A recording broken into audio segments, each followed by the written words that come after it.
Президент Садыр Жапаров Нью-Йоркто өлкө башчысы Бириккен Улуттар уюмунун башкы ассамблеясынын 80-чи юбилейлик сессиясынын жогорку деңгээлдеги жумалыгына катышууда. Бишкекте Борбор Азия мамлекеттеринин парламенттер аралык форуму өттү. Анда биргелешкен Бишкек декларациясы кабыл алынды. Жогорку кеңештин негизги тармактык комитети бүгүн парламенттин өзүн өзү таркатуу демилгесин колдоду. Бул маселе эми жалпы жыйында каралат. Кыргыз тилинин көөнөлүгүн сактоо кечиктирилгис милдет. Мамлекеттик катчы Марат Иманкулов бүгүн 23 сентябрь мамлекеттик тил күнү менен кыргызстандыктарды куттуктады. Ош мэри көмүр чогултуучу база боюнча нааразычылыгын билдирип, башка аймакка көчүүрү сунушун берди. Бул база жолду талкалап, абаны булгап жатканы боюнча президент жана Камчыбек Ташиевке кайрылмай болду.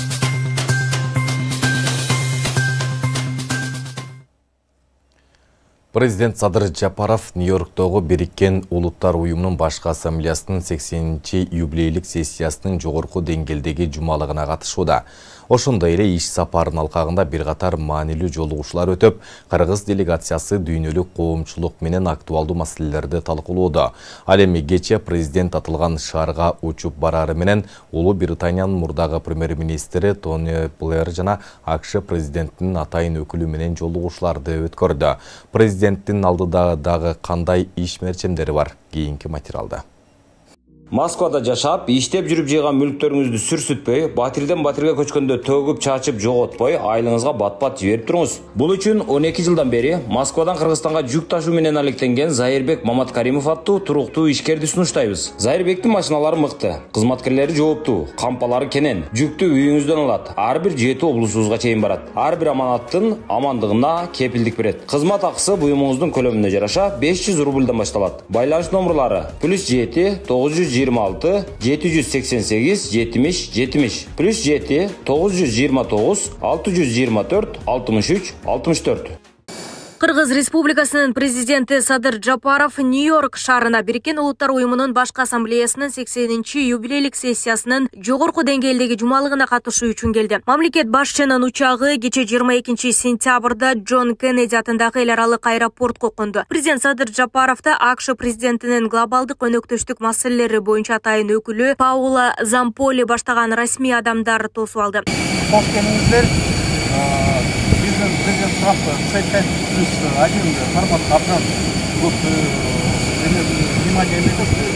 Ошондуктан биз ойлойбуз, ошо жакшы самолеттен көрүп атам, айрылбыз. Мен сизде Боинг самолеттен келсеңиз жакшы болот. Рахмат, сиздин Кыргызстанга барышыңыз азыр деле кеч эмес. Азыр деле жакын арада барсаңыз болду болот. Thank you very much for warm welcome. And of course it's not late to any time to visit our country. I would definitely want to come to and come back to the region and be my honor to be регионго дебейли түз эле Кыргызстанга барыңыз, официалдуу түрдө чакырам. Not to the region but directly to our country, Kyrgyzstan. So you have our invitation. Thank you very much.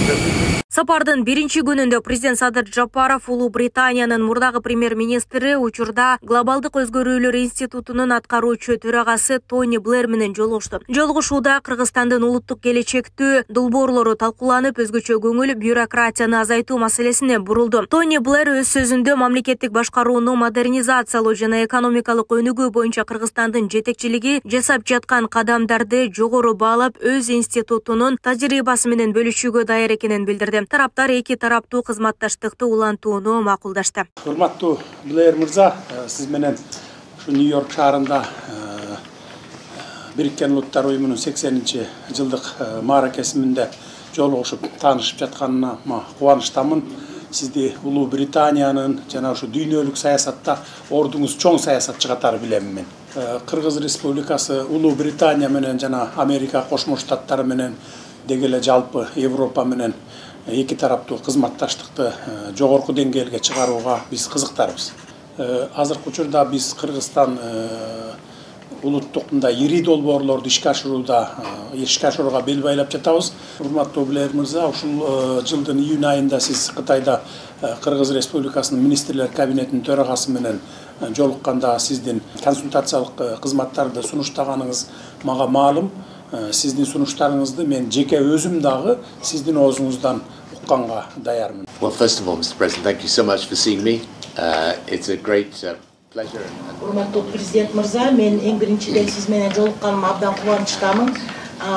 Бир учурларда мен бир убакытты бөлүп ушул Кыргызстанда болуп аткан жетишкендиктерге, прогресстерди байкаганга дагы айтып кетмекчимин. Мындан тышкары сиз айтканда Кытайда сиздин премьер-министр менен дагы жакшы талкууларды өткөргөн. Мен Кыргызстанга кызык болгонум бул эки нерсе. Эң биринчиден сиздер ушул реформаны киргизип атканыңыздарга, өкмөт башкарууну жакшыртууга, мындан тышкары ушул бюрократияны жоюу боюнча жана өкмөттүн эффективдүү иштешине мен дагы ошол кызыктармын. Сиздин приоритеттердин арасында айткандай ошол инвестицияларды тартуу, туризмди өнүктүрүү жана финансылык центрлердин, борборлордун туура иштешүүгө салым кошууга биз дагы ушул өзүмдүн тажрыйбамды дагы премьер-министр болгондо дагы институтта иштеген тажрыйбамды дагы ишке ашырганга жардам беребиз. From what has worked from around the world and help apply them. Мындан тышкары президент Садыр Жапаров Америка Кошмо Штаттарынын президентинин Түштүк жана Борбор Азия боюнча атайын өкүлү Серджио Гор менен сүйлөшүүлөрдү өткөрдү. Жолугушуунун жүрүшүндө Кыргызстан менен АКШнын ортосундагы эки тараптуу жана көп тараптуу кызматташтыкты, анын ичинде экономикалык жана миграциялык маселелерди чыңдоо талкууланды. Президент Садыр Жапаров Кыргызстан АКШнын президенти Дональд Трамптын администрациясы менен активдүү кызматташууга даяр экенин баса белгилеп, регионалдык туруктуулукту жана өнүгүүнү камсыздоого багытталган бергилешкен демилгелерди колдоого ниетин билдирди. Белгилесек, алдыда президент Садыр Жапаровдун иш сапарынын негизги иш-чаралары күтүп турат. Бүгүн 23-сентябрда мамлекет башчысы Бириккен Улуттар уюмунун башкы ассамблеясынын жалпы дебаттарынын биринчи күнүндө сөз сүйлөйт. Ошондой эле буунун коопсуздук кеңешинин жасалма интеллект эл аралык коопсуздук жана тынчтык темасындагы ачык дебаттарына жана климаттын өзгөрүшү боюнча жогорку деңгээлдеги атайын иш-чарага катышат. Мындан тышкары буунун башкы катчысы Антонио Гутерриш менен эки тараптуу жолугушуу өткөрүү да пландаштырылган.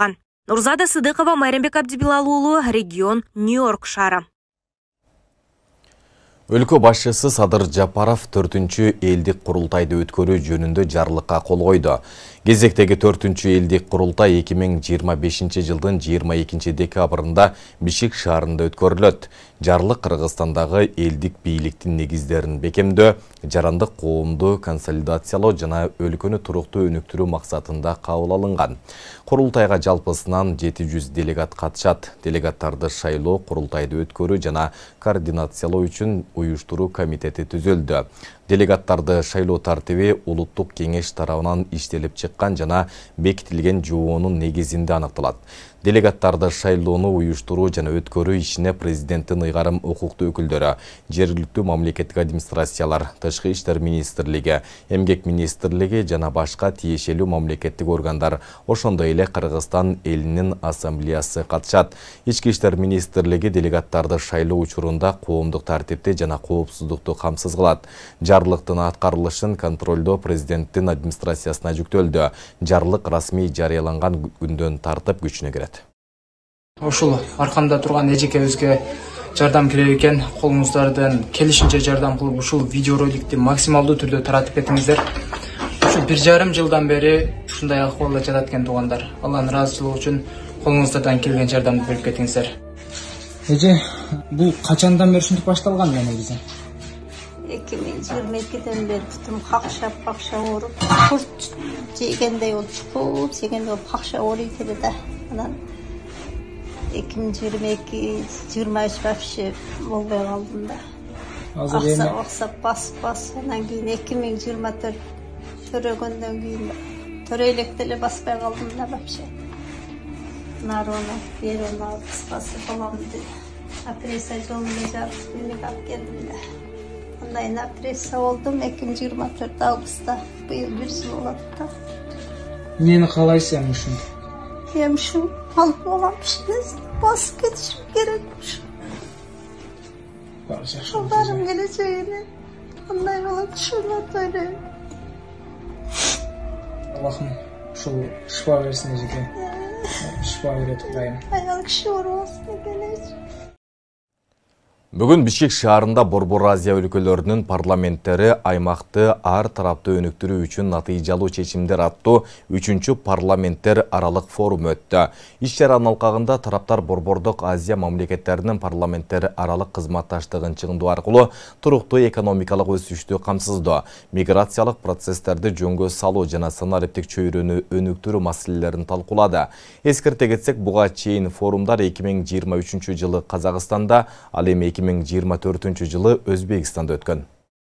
Бүгүн Башкалаада Аларча мамлекеттик резиденциясында Борбордук Азия өлкөлөрүнүн парламенттери арасында аймакты комплекстүү өнүктүрүү үчүн эффективдүү чечимдер аттуу 3-чү парламенттер аралык форуму болуп өттү. Кыргызстандын төрагалыгы астында өткөн иш чарага Казакстан Республикасынын парламентинин сенатынын төрагасы Маулен Ашимбаев, Тажикстандын жогорку жыйынынын улуттук кеңешинин төрагасы Рустам Эмомали жана Өзбекстан Олий Мажлисинин сенатынын төрайымы Танзила Нарбаева, ошондой эле Түркмөнстандын атынан аталган өлкөнүн Кыргызстандагы атайын жана ыйгарым укуктуу элчиси Нургулиев катышты. Форумда тараптар Борбордук Азия мамлекеттеринин парламенттер аралык кызматташтыгын чыңдоо аркылуу туруктуу экономикалык өсүштү камсыздоо, миграциялык процесстерди жөнгө салуу жана санариптик чөйрөнү өнүктүрүү маселелерин талкуулады. Анда төрага Нурланбек Тургунбек уулу бул парламенттер аралык форум кыска убакыт аралыгында маанилүү демилгелер талкууланган башкы баарлашуу аянтчасын айланганын баса белгиледи. Акыркы жылдарда Борбордук Азиянын парламенттери аймактык процесстердин барган сайын активдүү катышуулар айланып баратканын көрсөттү.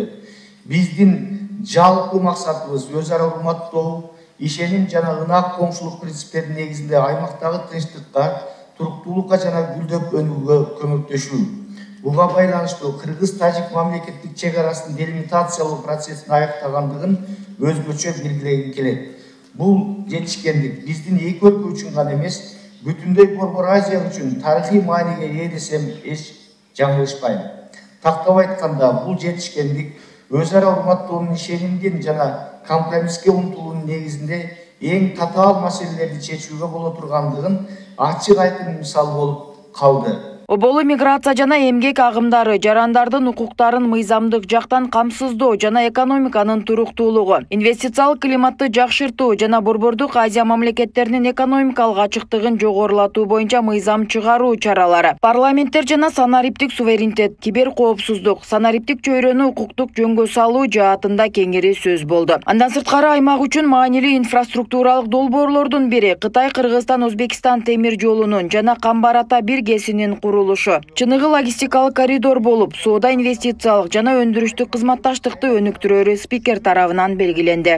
Биз суу энергетикалык ресурстарды туруктуу, өз ара урматташкан жана ачык айкын башкаруу бүгүнкү күндө бүткүл регион үчүн негизги артыкчылардын бири экендигине ишенебиз. Бул жагынан алганда мындай маанилүү долбоорлорду ишке ашырууда парламенттердин ролу абдан чоң. Биз элдин өкүлдөрүбүз андыктан дал парламенттик дипломатия аркылуу ишеним атмосферасы, интеграциялык долбоорлордун мыйзамдык базасы жана жарандардын укуктарын жана кызыкчылыктарын коргоо үчүн шарттар түзүлөт. Өз кезегинде Өзбекстан мамлекетинин Олий Мажлисинин төрайымы да баяндама жасап бир катар сунуштарын билдирди. Айтымында аймактагы өлкөлөрдүн жогорку деңгээлдеги алакалары соода экономикалык көрсөткүчтөрдө да айкын чагылдырылып, Борбордук Азия мамлекеттеринин өз ара товар жүгүртүүсү 3 эсеге өсүп, биргелешкен ишканалардын саны 6 эсеге көбөйгөн. Форум мулакат Бул форум биздин мамлекеттерибиздин кызыкчылыктарын макулдашуу боюнча маанилүү диалог аянтчасын айланды. Мына ушул жылдар аралыгында биздин өлкөлөр жогорку деңгээлдеги ишенимге жана жакшы коңшулук мамилелерди бекемдөөгө жетише алды. Албетте, бул мамлекет башчыларыбыздын саясий эркинин жыйынтыгы. Мындай кызматташтык коопсуздук чөйрөсүнөн тартып, маданий гуманитардык алакаларга чейин бардык тармактарды камтыйт. Бул багытта парламенттер негизги ролду ойноп, бекем мыйзамдык негиз түзүү аркылуу практикалык ишке ашырууну камсыздайт. Форумдун жүрүшүндө келечегибиз үчүн эң актуалдуу маселелер талкууланууда.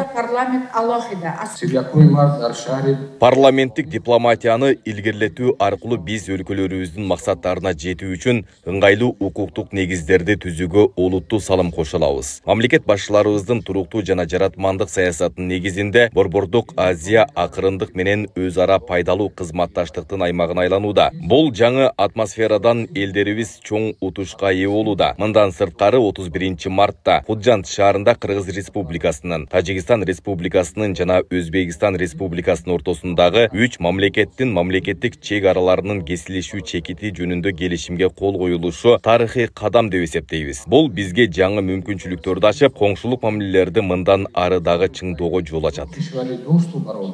Жыйынтыгында Бишкек декларациясы кабыл алынды. Көтөрүлгөн ар бир маселе суроо сунуштар менен эске алынып, декларацияга камтылганы кошумчаланды. Декларацияны расмий кабыл алуу добушка коем, добуш бериңиздер. Макул. Рахмат, каршы жок. Андан соң иш-чаранын алкагында 3 негизги сессиясы өттү. Алгачкы отурумда Жогорку Кеңештин депутаттары жарандардын укуктарын мыйзамдуу колдоо, экономикалык туруктуулук, инвестициялык климатты жакшыртуу чөйрөсүндө мыйзам чараларын күчөтүү, Борбор Азия өлкөлөрүндө экономикалык ачык айкындуулукту арттыруу, кибер коопсуздук жана санарип чөйрөнү укуктук жөнгө салуу жаатында баяндама жасады. Мен ойлойм, азыркы жолугушуулар өтө маанилүү, анткени эң чоң маселе бул чек ара маселеси болчу, бул чечилди.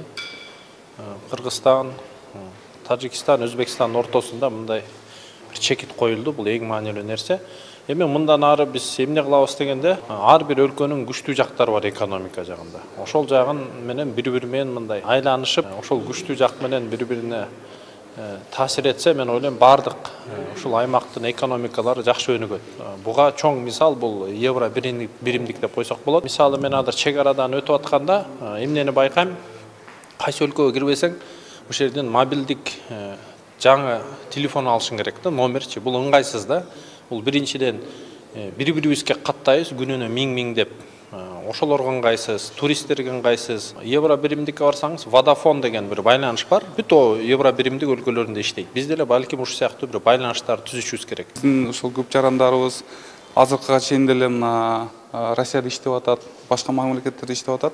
Ошолорго биз кантип дагы жакшы условияларды түзүп бергенге биз ошонун үстүнөн иштеп атабыз да.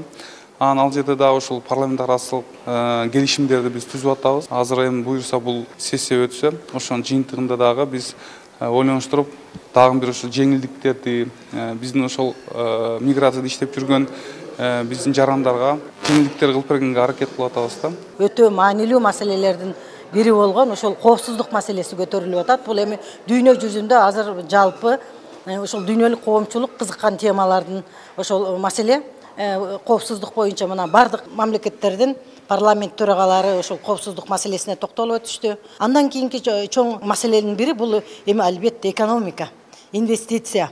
Бул ошол Борбордук Азия мамлекеттериндеги парламент аралык ошол ынтымагыбызда, достугубузда, бул жөн эле кагазда калган достук эмес.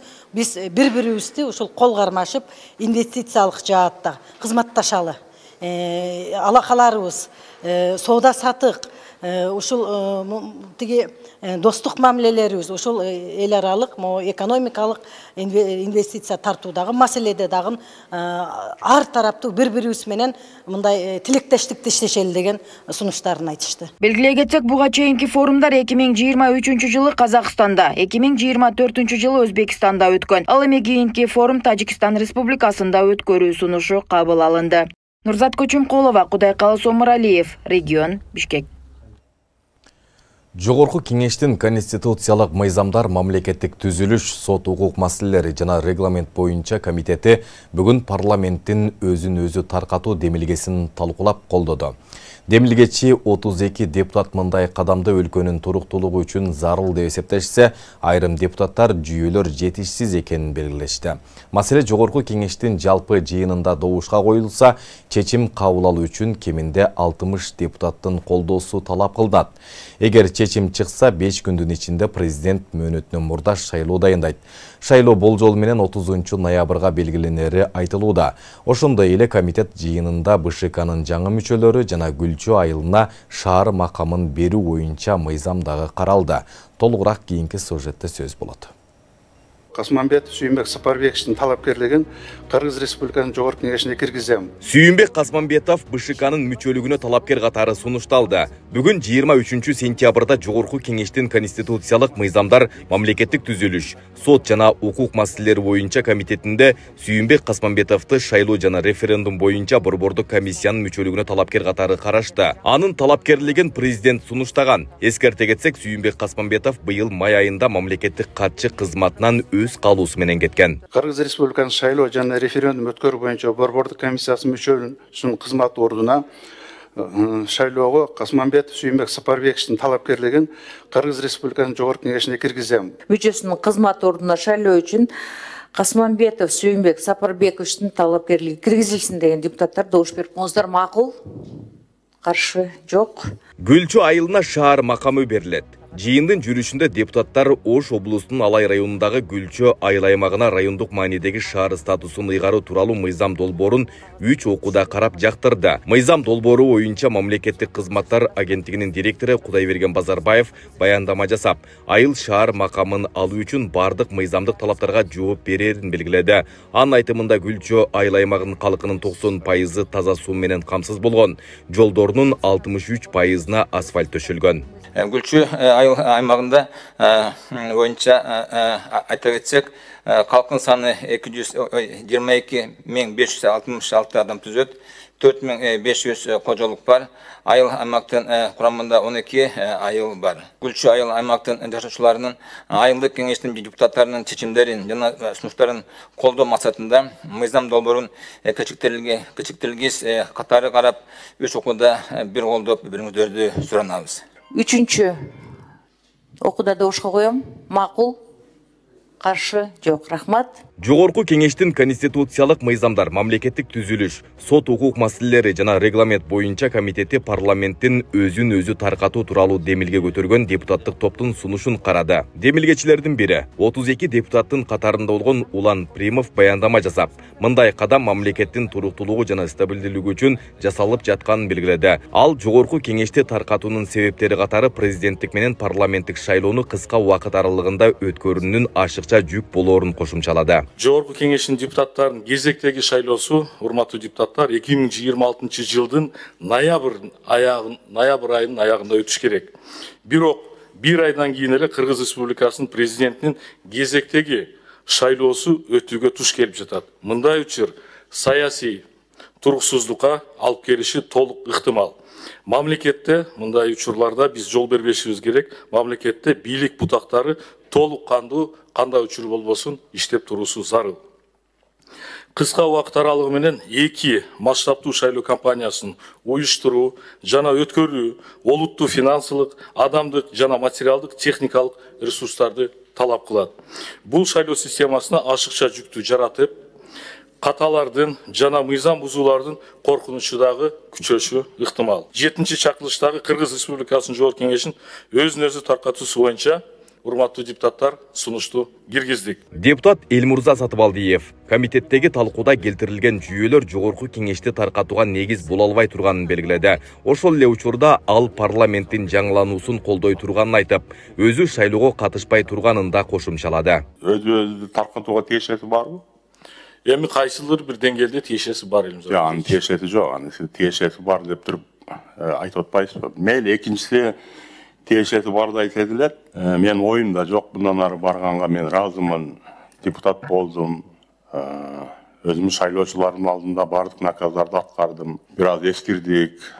Жолсо балким. Мен өзүм айтайын. Эмнеге барбайм дегенимчи. Мен жашым дагы уже жетип калды. Балким биздин уже ой жүгүртүү, мамлекетти башкаруу же мыйзам чыгаруу деген оюбуз бир аз эскирип калгандыр да. Ошон үчүн жаңыланып келишсин. Демилгечи топтун сунушу көп талкууланган жок. Жогорку Кеңештин 7-чакырылышынын депутаттарынын өзүн-өзү таркатуу сунушу добушка коюлуп, комитет бир добуштан колдоого алынды. Кыргыз Республикасынын Жогорку Кеңешинин 7-чакырылышынын өзүн-өзү таркатуу жөнүндө депутаттардын сунушун кароо Кыргыз Республикасынын Жогорку Кеңешине сунушталсын.